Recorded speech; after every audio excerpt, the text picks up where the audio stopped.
Hello everyone, नमस्कार मेरे प्यारे दोस्तों। तो आज हम लोग बात करने वाले हैं ट्रेडिंग, क्लियरिंग और सेटलमेंट के बारे में। फिर बात करेंगे डिपॉजिटरी क्या होता है, डिपॉजिटरी पार्टिसिपेंट क्या होता है। हम लोगों ने यार नाम सुना है कि एनएसडीएल का क्या काम है, सीडीएसएल का क्या काम है, तो इसका केवल हम लोग नाम जानते हैं, है ना। बट एनएसडीएल कौन है, क्या करता है, नहीं करता, हर एक चीजों के बारे में इन डेप्थ समझेंगे। क्योंकि मेरे भाई हमारा जो सीरीज ही चल रहा है वो बेसिक्स ऑफ स्टॉक मार्केट का है। और वीडियो किन के लिए होने वाला है, तो भैया आप अगर कुछ भी नहीं जानते हो स्टॉक मार्केट का तो आपके लिए यह वीडियो बहुत अच्छा है। और अगर आप जानते हो तो आप कुछ नया सीखोगे, ठीक है। तो आप देख सकते हो, और लाइक शेयर और सब्सक्राइब करना यार मत भूलो, क्योंकि वीडियो को बनाने में एफर्ट लगता है, एनर्जी लगता है, ठीक है। तो यार उसका थोड़ा सा आपको लाइक शेयर और सब्सक्राइब बस दबा देना है। आइए बात करते हैं ट्रेडिंग, क्लियरिंग एंड सेटलमेंट के बारे में हम बात करने वाले हैं। देखो तो मेरे भाई, जो हमारा सेकेंडरी मार्केट है, प्राइमरी मार्केट मैंने बहुत अच्छे से आपको समझाया। अब हम बात करने वाले हैं सेकेंडरी मार्केट के बारे में। सेकेंडरी मार्केट क्या होता है, तो मेरे भाई कोई भी कंपनी स्टॉक एक्सचेंज में जब लिस्ट हो जाती है और उसमें जो है एक इन्वेस्टर अपना पैसा लगाना चाहता चाहता है, तो जो ट्रांजेक्शन है वो बायर और सेलर के बीच में हो, डेट मींस की सेकेंडरी मार्केट। क्लियर? अच्छा, तो सेकेंडरी मार्केट ट्रांजेक्शंस में तीन डिस्टिंक्ट फेज हैं। एक फेज का नाम है ट्रेडिंग, एक फेज का नाम है क्लियरिंग और एक फेज का नाम है सेटलमेंट। तो सेकेंडरी मार्केट में कितने फेजेस हैं, तो तीन अलग अलग फेजेस हैं। ट्रेडिंग एक हो गया, क्लियरिंग और एक हो गया सेटलमेंट, ठीक है। अच्छा, स्टॉक एक्सचेंज जो भारत में है, ठीक है, भारत में जो स्टॉक एक्सचेंज है वहां पे इलेक्ट्रॉनिक ऑर्डर मैचिंग सिस्टम होता है। क्या हमने बोला, ध्यान से सुनो। भारत में जो स्टॉक एक्सचेंज है वहां पे इलेक्ट्रॉनिक ऑर्डर मैचिंग सिस्टम होता है। क्या हुआ इस बात का मतलब, हमने अपने ब्रोकर को बोला कि भाई रिलायंस का 10 शेयर खरीद दे, ठीक है। तो रिलायंस को हमने क्या फोन करके बोला, नहीं ना, अपने ऐप पे 10 का बाई ऑर्डर हमने लगाया। तो यह जो बाई ऑर्डर है स्टॉक एक्सचेंज तक मोबाइल के थ्रू पहुंचा, मींस इलेक्ट्रॉनिक माध्यम है पहुंचने का। डेट मींस कि हमारे भारत में electronic order exchange system work करता है, ठीक है। यह मैचिंग सिस्टम जो that facilitates efficient and speedy execution of trades. अब आप इस बात की कल्पना करो कि आप अपने ब्रोकर को फोन करते, भैया मेरे लिए 10 रिलायंस का शेयर खरीद दो। क्या ब्रोकर, अब आप अकेले नहीं हो, आपके साथ लाखों लोग उस ब्रोकर को फोन करते, फिर वो ब्रोकर स्टॉक एक्सचेंज में कॉल करता। तो यार ये पॉसिबल नहीं था कि इसमें फास्ट हो सके, पहले तो ऐसे ही चलता था। बट अब के दिनों में क्या है, हमने मोबाइल से ऑर्डर लगाया और हमारा काम हो गया, विद इन माइक्रो सेकेंड होता है, सेकेंड नहीं, ठीक है। तो कहने का ये मतलब है कि इलेक्ट्रॉनिक ऑर्डर मैचिंग सिस्टम है जो कि फास्ट एग्जीक्यूशन कराता है। क्लियर? ठीक है, आगे बढ़ते हैं। जितने भी स्टॉक एक्सचेंज है भारत में वो एक कॉमन सेटलमेंट सिस्टम को फॉलो करते हैं। इस बात का क्या मतलब हुआ मेरे भाई, लेट अस सपोज कुणाल राज ने रिलायंस कंपनी का शेयर आज फ्राइडे के दिन खरीदा है, ठीक है। मान करके चलो मेरे भाई, रिलायंस का शेयर हमने, मींस की कुणाल राज ने, ठीक है, और आज फ्राइडे के दिन, फ्राइडे नहीं लेते हम, थर्सडे ले लेते, ठीक है, थर्सडे के दिन खरीदा है। क्लियर? अच्छा, अब खरीदा है तो क्या यह शेयर मेरे डीमैट अकाउंट में आज के आज आ जाएगा? मींस थर्सडे को आंसर है नहीं। इसको आने में पहले 30 दिनों का समय लगता था, फिर बाद में वो चेंज होकर के 7 दिन हुआ, फिर 2 दिन हुआ, और अब 1 दिन लगता है, एक वर्किंग डे। मींस एक दिन जिस दिन हमने परचेज किया है और एक वर्किंग डे जिस दिन मार्केट खुला हुआ हो, उस दिन हमारे अकाउंट में आ जाएगा। T+1 सेटलमेंट इसको बोलते हैं, ठीक है। तो यहाँ क्या है कि trade take place on a particular day, मतलब से टी। तो T4 यहाँ क्या है, तो T यहाँ पे थर्सडे है, T4 ट्रेडिंग डे, और हमने माना कि थर्सडे के दिन हमने शेयर को परचेज किया, and are settled after 1 business days after the trading days. मतलब कि एक बिजनेस डे, मतलब जिस दिन मार्केट खुला हुआ है, मींस थर्सडे, और एक ट्रेडिंग डे मींस की फ्राइडे। तो फ्राइडे को मेरे अकाउंट में ये आ जाएगा अगर मार्केट फ्राइडे को खुली हुई है, कोई हॉलीडे कोई छुट्टी नहीं है तो। क्लियर है? तो ये चीज तो हमें समझ आ गया ट्रेडिंग के बारे में, क्लियरिंग सेटलमेंट, है ना। अब ट्रेडिंग के बारे में बेसिकली कि हमने आज शेयर खरीदा तो वो कब आएगा मेरे अकाउंट में, कैसे एग्जीक्यूशन होता। अब हम बात करते हैं मेरे भाई कि क्लियरिंग कॉर्पोरेशन का क्या रोल है, और इस बात को समझने के लिए एक छोटा सा एग्जांपल लेट अस सपोज कि आप यार एक बहुत बड़े व्यक्ति हो, ठीक है, आप एक बिजनेसमैन हो, और बिजनेसमैन का क्या हो रहा है यार, शादी हो रहा है, ठीक है। अब बिजनेसमैन का शादी हो रहा है तो शादी में खर्च करना पड़ेगा, और मेरे भाई जब शादी में बिजनेसमैन खर्च करेगा तो जो अलग अलग लोग आएंगे, अरेंजमेंट वाले, कोई डेकोरेशन वाला आया, कोई खाना बनाने वाला आया, या जो भी है, ठीक है, उन सबको पैसा देना होगा। और उस बिजनेसमैन का अकाउंट है बैंक ऑफ बड़ौदा में। मान लो भैया उस बिजनेसमैन का अकाउंट कहाँ है, तो बैंक ऑफ बड़ौदा में। अच्छा, क्या जरूरी है कि जो खाना बनाने वाला आया है, जो टेंट पंडाल वाला आया है, या जो होटल वाला आया है, क्या उन सबका अकाउंट भी बैंक ऑफ बड़ौदा में होगा? ये तो कंपलसरी नहीं है। अब मेरे भाई बिजनेसमैन ने जो है वो बैंक ऑफ बड़ौदा में उसका अकाउंट था, तो उसने एक चेक काटा, ठीक है, और वो जो चेक है मान करके चलो ना 1 लाख रुपया का, उसने किसी को चेक दिया जो उसके शादी का अरेंजमेंट करे, ठीक है। अच्छा, अब जिसको उन्होंने चेक दिया, मान लेते हैं, छोड़ो किसी और को क्यों मानना मेरे भाई, हम खुद को ही मान लेते हैं। मेरा अकाउंट HDFC बैंक में है, क्लियर। अब भैया बैंक ऑफ बड़ौदा का चेक मुझे दिया गया है, मेरा अकाउंट HDFC में है, यह कैसे सेटलमेंट होगा? तो इस सेटलमेंट को करने के लिए एक हाउस बना हुआ है, जिस हाउस का नाम होता है क्लियरिंग हाउस, जो कि उसके चेक को मिलाता है, और वो चेक किसके अकाउंट में जाएगा उसको मिलाता है, फिर उसके पास वो पैसा भेज देता है। इसीलिए चेक को सेटल होने में थोड़ा सा टाइम लगता है। क्लियर है ये बात? इसी तरीके से शेयर मार्केट के अंदर जो एक बायर होता है और जो एक सेलर होता है, मान लो कि हम बायर हैं और आप सेलर हो। किसके बायर हो? शेयर के बायर हो। किस कंपनी का शेयर? मान लेते रिलायंस का शेयर के हम बायर हैं। तो अगर हमने रिलायंस का शेयर खरीदा, ठीक है, तो उसको अगर हम मान लेते कि XYZ किसी के अकाउंट में, डिमैट अकाउंट में भेजना है, तो वो किसके अकाउंट में जाएगा? कौन बायर है कौन सेलर है?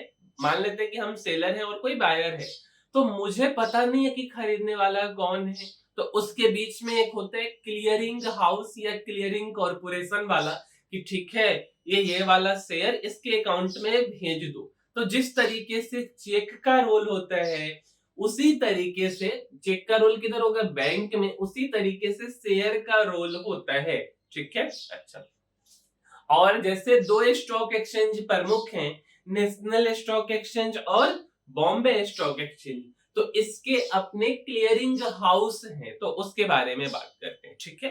तो क्लियरिंग हाउस हम NSE के लिए बात कर लेते हैं। NSE बोले तो नेशनल स्टॉक एक्सचेंज, क्लियर। अच्छा, the clearing house for the national stock exchange NSE of India is NSE Clearing Limited, ठीक है, ये इसका क्लियरिंग हाउस है NSE Clearing Limited, formerly known as National Securities Clearing Corporation Limited NSCCL। क्या हमने बोला कि अगर जो है मेरा ब्रोकर का जो डिपोजिटरी पार्टिसिपेंट है, ठीक है, जो डिपोजिटरी है वो NSDL है, ठीक है, अभी इसको नहीं समझते, पहले फिलहाल NSE के बारे में समझ लो। जो नेशनल स्टॉक एक्सचेंज है उसका जो क्लियरिंग हाउस है उसका नाम क्या है?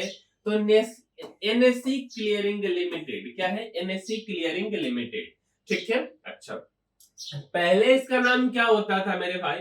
तो national securities clearing corporation limited. तो ये क्लियरिंग हाउस की तरह काम करता है। जैसे अगर आप देखोगे तो NSE के लिए जो क्लियरिंग हाउस है वो NSCCL पहले था, अब ये चीज बदल गया है, ठीक है। उसी तरीके से अगर हम बॉम्बे स्टॉक एक्सचेंज की बात करें तो बॉम्बे स्टॉक एक्सचेंज का जो क्लियरिंग हाउस है, सिंपल भाषा में क्लियरिंग हाउस का क्या काम हुआ, शेयर्स को बायर्स के अकाउंट में पहुंचाना सेलर्स के अकाउंट से, ठीक है, क्लियर। इसका पैसा उसको देना, उसके बदले में उसको शेयर्स देना, जिसने बेचा उसको मिला पैसा, जिसने खरीदा उसको मिला शेयर्स, और वो काम कौन करेगा, तो क्लियरिंग हाउस करेगा, और इसी में समय लगता है 1 दिन का, ठीक है। अच्छा, तो बॉम्बे स्टॉक एक्सचेंज का जो क्लियरिंग हाउस है वो ICCL है। इसका क्या मतलब हुआ, इंडियन क्लियरिंग कॉर्पोरेशन लिमिटेड, ठीक है, इंडियन क्लियरिंग कॉर्पोरेशन लिमिटेड, ये बॉम्बे स्टॉक एक्सचेंज है। उसी तरीके से मल्टी कमोडिटी स्टॉक एक्सचेंज भी है ना। तो MSEI का क्लियरिंग हाउस देख लेते, तो metropolitan stock exchange of India MSEI is the metropolitan clearing corporation of India limited MCCIL, ठीक है। तो जो metropolitan clearing corporation of India limited है, यह किसका क्लियरिंग हाउस है, तो जो कमोडिटी स्टॉक एक्सचेंज है जो MCX है उसका क्लियरिंग हाउस ये है। सिंपल भाषा में क्लियरिंग हाउस का क्या मतलब हुआ, तो बायर्स को शेयर देना, सेलर्स को पैसा पहुंचाना, सारा कुछ को मिला करके, है ना। तो हर एक जो एक्सचेंजेस हैं, national stock exchange, Bombay stock exchange, multi commodity stock exchange, तो ये इनके अलग अलग क्लियरिंग हाउस है और इन्हीं का ये काम होता है, ठीक है। चलिए अगले टॉपिक की तरफ हम लोग चलते हैं। डिपोजिटरीज क्या होता है और डिपोजिटरी पार्टिसिपेंट क्या होता है, इसके बारे में समझते। कौन कौन से मेजर डिपोजिटरीज हैं हमारे भारत में, और डिपोजिटरी पार्टिसिपेंट हम लोग किनको बोलते हैं ना। तो हर एक बातों को हम मेरे भाई डेप्थ में समझ रहे हैं, ठीक है। तो आइए समझते, डिपोजिटरीज की बात करें और डीपीज का क्या मतलब हुआ, तो डिपोजिटरीज पार्टिसिपेंट, क्या हमने बोला मेरे भाई, डीपीज का मतलब डिपोजिटरीज पार्टिसिपेंट्स, क्लियर है। अब इस बात को समझिए, तो अगर हम दो मेजर डिपोजिटरीज की बात करें अपने भारत में, तो मेरे भाई NSDL और CDSL जो है वो हमारा डिपोजिटरीज है, ठीक है, क्लियर है। अच्छा, फिर डिपोजिटरी पार्टिसिपेंट के बारे में भी बात करेंगे। अब समझिए, for securities to be eligible to trade in the secondary markets, it should be held in electronic और डिमटेरियलाइज्ड फॉर्म। पहली बात क्या हमने बोला कि अगर किसी सिक्योरिटीज को, किसी स्टॉक को सेकेंडरी मार्केट में ट्रांजैक्ट होना है, तो उसको या तो इलेक्ट्रॉनिक फॉर्मेट में होना होगा या तो डिमटेरियलाइज्ड फॉर्मेट में होना होगा। मतलब जो शेयर्स है वो फिजिकल फॉर्मेट में नहीं होगा, मेरे डीमैट अकाउंट में इलेक्ट्रॉनिक फॉर्मेट में होगा, पहली बात। दूसरा बात कि national securities depository limited which means NSDL का क्या full form, national securities depositories limited, ठीक है। अच्छा, and central depository service India limited CDSL, यह जो है भारत में दो डिपोजिटरीज हैं। क्या हमने बोला, एक NSDL और एक CDSL, यह दो डिपोजिटरीज है भारत के अंदर। अच्छा, ठीक है। और जो इन्वेस्टर्स हैं, इन्वेस्टर्स कौन हो सकते हैं मेरे भाई, हम हो सकते, आप हो सकते, या कोई और हो सकता है, ठीक है।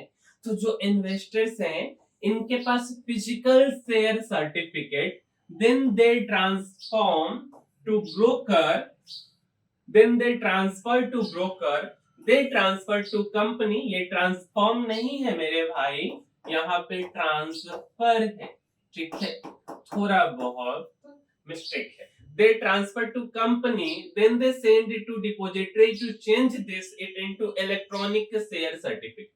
क्या हमने बोला, मान लो कि कुणाल राज के पास में फिजिकल शेयर सर्टिफिकेट है। फिजिकल का क्या मतलब हुआ मेरे भाई, एक कागज का शेयर सर्टिफिकेट है मेरे पास, पुराने जमाने में जैसा होता था, ठीक है। उस शेयर सर्टिफिकेट को हमने ब्रोकर के पास भेजा, ब्रोकर उस शेयर को कंपनी के पास भेजा और कंपनी उसको डिपोजिटरीज के पास भेजा और बोला कि मेरे भाई इसको क्या करो, इलेक्ट्रॉनिक शेयर सर्टिफिकेट में कन्वर्ट कर दो, ठीक है। क्योंकि फिजिकल शेयर्स को अब जो है मार्केट में हम कैसे ट्रेड करा पाएंगे, नहीं करा पाएंगे ना, इसीलिए, ठीक है। अब एक चीज और बात आता है कि हमारा शेयर किधर होता है। मेरे भाई हमारा शेयर तो डीमैट अकाउंट में होता है। तो क्वेश्चन ये आता है कि जो डीमैट है उसमें हमको शेयर्स क्यों चाहिए, क्या हम अपने बैंक अकाउंट में नहीं रख सकते? अगर हम पैसा को बैंक अकाउंट में रखते हैं तो क्या शेयर्स को भी बैंक अकाउंट में रख सकते? आंसर है नहीं, डीमैट अकाउंट में। डीमैट अकाउंट में क्यों रखेंगे? क्योंकि वहां से क्लियरिंग आसानी से हो जाए, फास्टली हो जाए। अब शेयर भाई मेरे घर में रहेगा, तो वो घर में रहेगा तो हम अपने ब्रोकर के पास भेजेंगे, ब्रोकर कंपनी के पास, फिर कंपनी जो है उसका नाम बदलेगा कि अब इसका बायर कौन है, उसके बाद फिर कंपनी उसको ब्रोकर को भेजेगा, फिर ब्रोकर उसके पास भेजेगा, बहुत लंबा कथा कहानी होगा।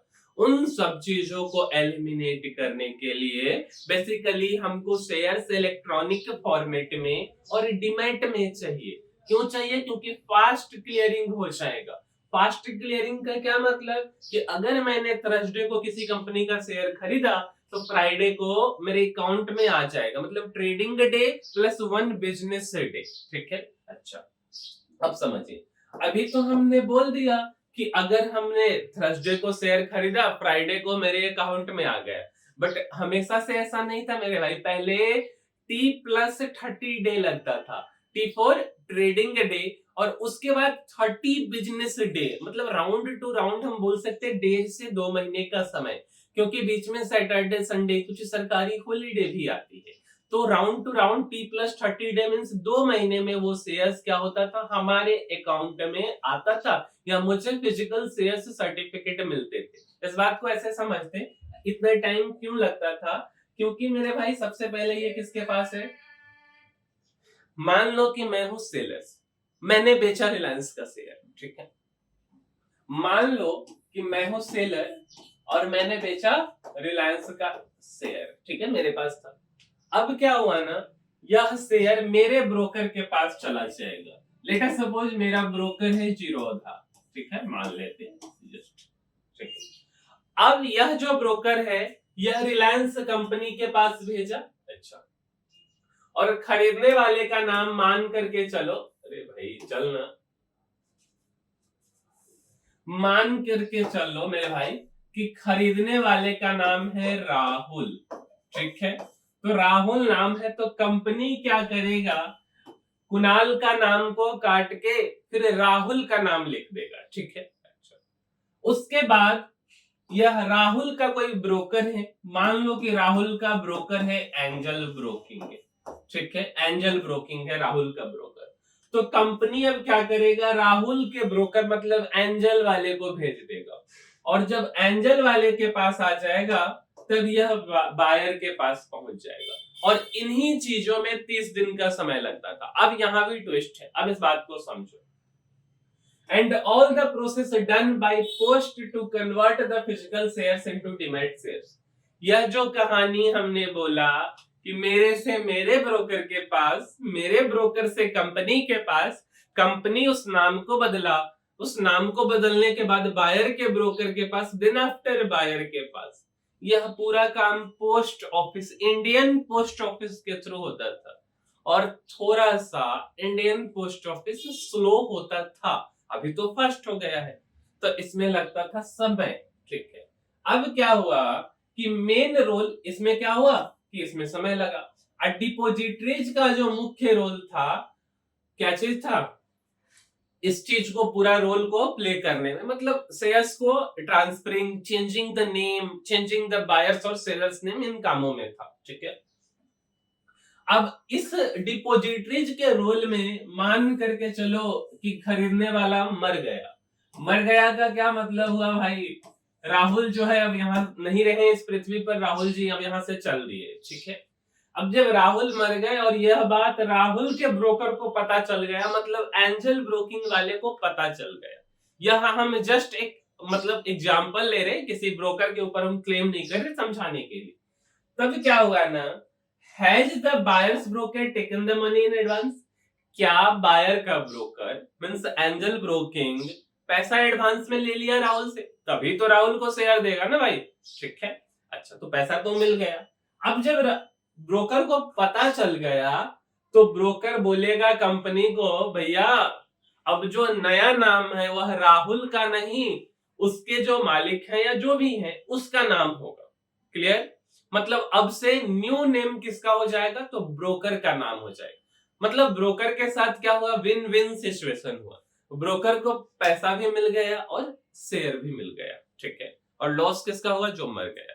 क्लियर? अच्छा, अब इन सारी समस्याओं डिफिकल्टी को सुधारने के लिए हमारी सरकार ने एक एक्ट पास की और उस एक्ट का नाम है डीमटेरियलाइजेशन एक्ट। क्या हमने बोला मेरे भाई, इन सारी कथा कहानी को ब्रोडर पिक्चर में देखते हुए हमारी सरकार ने एक रूल लाती है कि भैया ऐसे नहीं चलेगा, ऐसे तो सारा कुछ गड़बड़ हो जाएगा। तो डीमटेरियलाइजेशन एक्ट पास किया गया। ठीक है, उसके बारे में समझते क्या है भाई डीमटेरियलाइजेशन एक्ट। तो इसको ना ऑफिशियली डिपोजिटरीज एक्ट बोला गया। क्या बोला गया, डिपोजिटरीज एक्ट। क्लियर? अच्छा, 1996 1996 कहा जाता है क्योंकि यह 1996 में पास हुआ था ये एक्ट।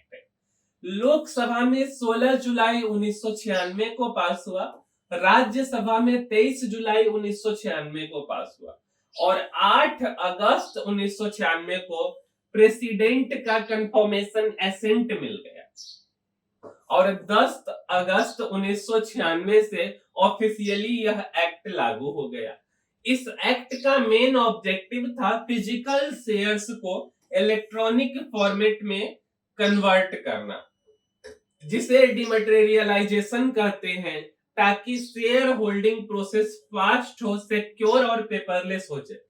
मतलब कहने का मतलब है मेरे भाई कि 1996 की जो सरकारें थी उनको ये चीज समझ आया और तब trading debt plus 30 business day में शेयर्स हमारे अकाउंट में आता था, क्योंकि शेयर्स फिजिकल फॉर्मेट में होता था। और आज 2025 है, मतलब 29 सालों के बाद में, ठीक है, क्या हुआ, 29-30 सालों के बाद में क्या हुआ कि ये चीज अब T+1 डे में आ गया है, क्योंकि अब शेयर्स इलेक्ट्रॉनिक फॉर्मेट में है। इसीलिए इसको डीमटेरियलाइजेशन एक्ट 1996 के नाम से भी जानते हैं। ठीक है, अब समझिए, पहले होता था 30 दिन में, बाद में कुछ दिन पहले तक 2 दिन, अब हो गया है हमारा ट्रेडिंग डे प्लस 1 दिन में। डिपोजिटरीज का काम हमने आपको समझा दिया। अब बात कर लेते हैं डिपोजिटरी पार्टिसिपेंट्स के बारे में। सिंपल भाषा में मेरे भाई अगर हम आपको समझाना चाहें डिपोजिटरी पार्टिसिपेंट, तो बोल सकते हैं none other than broker is your depository participant. तो कौन है भाई ब्रोकर, कोई भी हो सकता। लेट अस सपोज मेरे भाई हमने बात कर लिया है एंजल ब्रोकिंग की। ठीक है, क्या यह एक डिपोजिटरी पार्टिसिपेंट है? बिल्कुल है। अगर हमने बात कर लिया है जीरोधा की, अगर मेरा मन कर रहा है हमने बात कर लिया है ग्रो की, या कोई और मोतीलाल ओसवाल, शेर खान, धन, जो भी है, ये सारे डिपोजिटरी पार्टिसिपेंट्स हैं। मेरे वाले कौन है, तो मेरा ब्रोकर। अब इस बात को समझो। ठीक है, अब देखो, जब आप अकाउंट खोलते होगे ना, तो जो डिपोजिटरी पार्टिसिपेंट है ना, यह अपना अकाउंट दोनों के साथ जनरली खोल के रखता है। ये कोई 101% श्योर वाली बातें नहीं है। मतलब मेरा ब्रोकर का अकाउंट होगा एनएसडीएल के साथ और सीडीएसएल के साथ, या किसी एक के साथ भी। ठीक है, मेरे ब्रोकर का अकाउंट किसके पास, डिपोजिटरी पार्टिसिपेंट का अकाउंट एनएसडीएल या सीडीएसएल या दोनों के पास में। जब मैं अपना डीमैट अकाउंट खोल रहा हूंगा, लेट अस सपोज कुणाल राज जो कि एक इन्वेस्टर है जो अपना पैसा शेयर बाजार में लगाना चाहता है, तो अपना अकाउंट वो ब्रोकर के साथ में खोलेगा। ब्रोकर का अकाउंट या तो एनएसडीएल या सीडीएसएल के साथ, दोनों डिपोजिटरीज के साथ में हो सकता है, या किसी एक के साथ में। अगर दोनों के पास में है तो ब्रोकर हमसे पूछेगा अकाउंट खोलते समय, should I map your account with NSDL और सीडीएसएल, कि मैं आपका अकाउंट किसके साथ मैपिंग करूं, एनएसडीएल के साथ कि सीडीएसएल के साथ।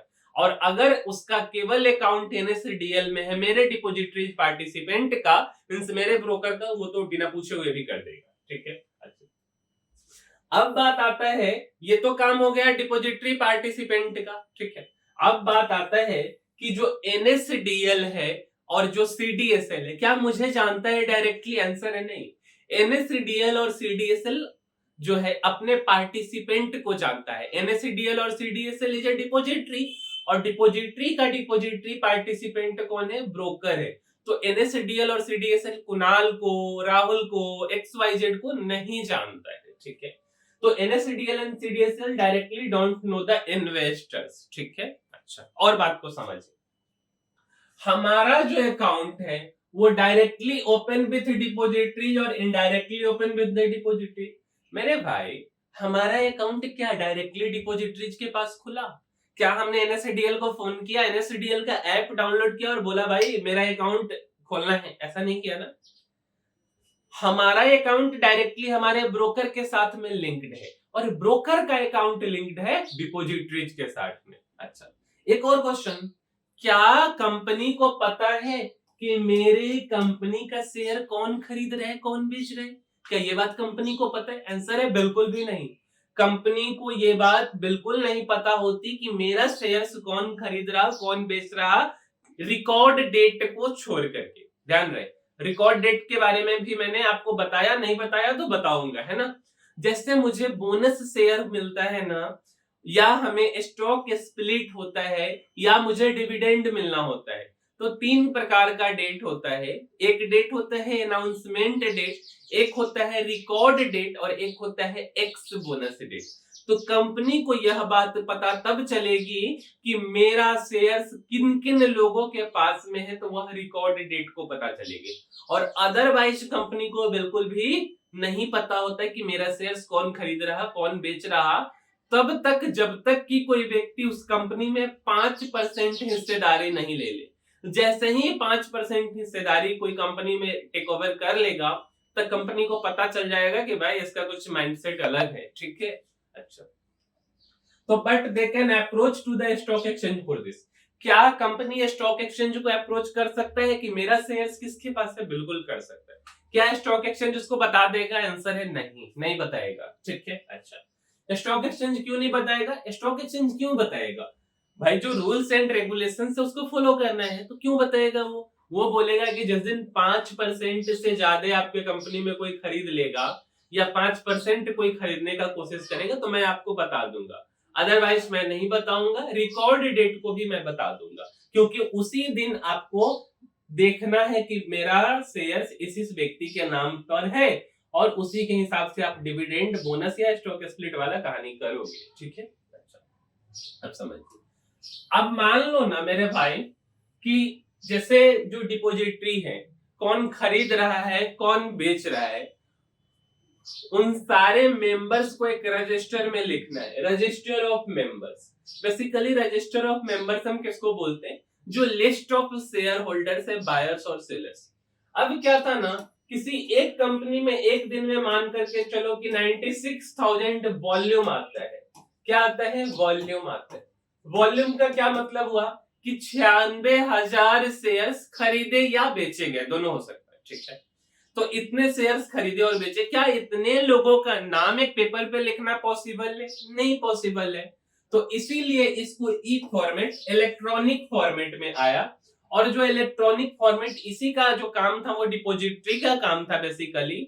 और यह जो इलेक्ट्रॉनिक फॉर्मेट है, यही वाला फॉर्मेट रिकॉर्ड डेट के दिन स्टॉक एक्सचेंज कंपनी को फॉरवर्ड कर देगा।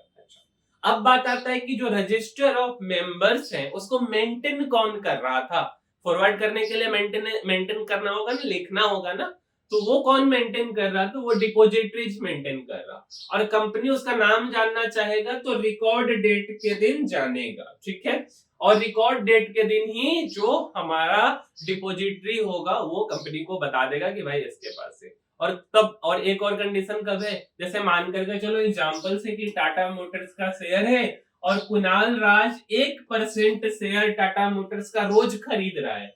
जिस दिन मैं 5% खरीद लूंगा या 5% से ज्यादा हो जाएगा, तो कंपनी को तुरंत बता दिया जाएगा कि कुणाल राज का मंशा टाटा मोटर्स के साथ में सही नहीं है, यह व्यक्ति आपकी कंपनी को टेक ओवर करना चाहता है। ठीक है, तो ये कहानी है। ओवरऑल हमने आज के वीडियो में क्या क्या डिस्कस किया मेरे भाई, तो हमने डिस्कस किया है ट्रेडिंग, क्लियरिंग और सेटलमेंट के बारे में, क्लियरिंग कॉर्पोरेशन के बारे में, डिपोजिटरीज के बारे में और डिपोजिटरी पार्टिसिपेंट्स के बारे में। इसी के इर्द गिर्द हमारा लेक्चर था। तो इस वीडियो में इतना ही, और उम्मीद करते हैं कि यह वीडियो आपके बहुत काम का होगा, क्योंकि यह नॉलेज है और नॉलेज में इन्वेस्ट करोगे तो इससे बढ़िया इंटरेस्ट आपको कहीं नहीं मिलेगा।